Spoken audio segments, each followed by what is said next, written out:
প্রোগ্রামটা আপনাকে যদি হারাম কাজে নিয়ে যায়, ওয়াল্লাহি তাহলে এই মোবাইল ব্যবহার করা আপনার জন্য হারাম।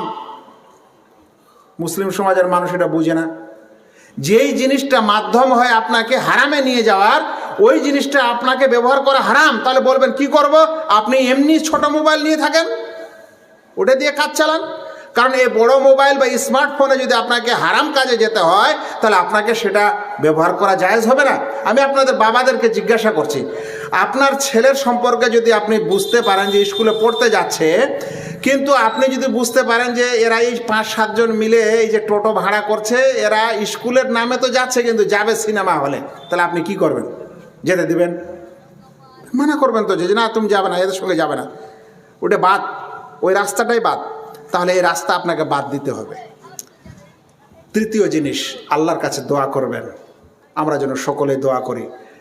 মানুষ অনেক সময় কোনো জিনিস চায়, কিন্তু আল্লাহ তৌফিক যদি না হয় তো হয় না। তো আল্লাহ তাআলার কাছে দোয়া করবেন এবং আল্লাহর কাছে দোয়া করে বলবেন, আল্লাহ রাসূল সাল্লাল্লাহু আলাইহি ওয়াসাল্লাম একটা দোয়া শিখিয়েছেন, আল্লাহুম্মা কাররিহ ইলাইয়াল কুফরা ওয়াল ফুসুকা ওয়াল ইসয়ান। আল্লাহ, আমার কাছে অপছন্দনীয় করে দাও।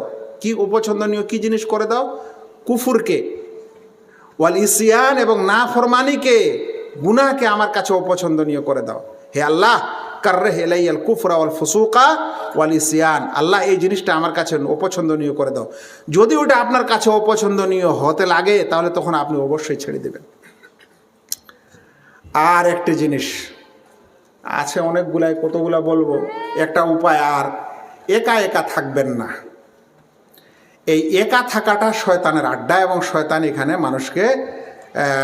মানুষকে বুদ্ধি শিখায়।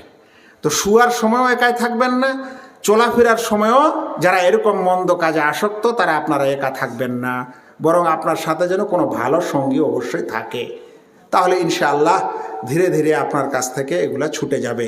উল্লেখ্য, এ সকল কাজ মানুষকে কাবিরা গুনায় লিপ্ত করে, এর সঙ্গে তওবা করা জরুরি। তবে যদি আপনার মনে এটা অনুশোচনা থাকে যে আমি এটা ভুল কাজ করছি, আমার দ্বারা এটা ভুল হচ্ছে, আর আপনি যদি তওবা করতে থাকেন, তো যেমন যেমন পাপ হবে তেমন তেমন আপনি তওবা অবশ্যই করবেন। এইগুলো পাপ এবং আরও বিভিন্ন পাপ যেগুলো মানুষের হয়, বিনা তওবাতে যেন মানুষ রাত না কাটায়। আল্লাহ তাআলা তৌফিক দান করুন।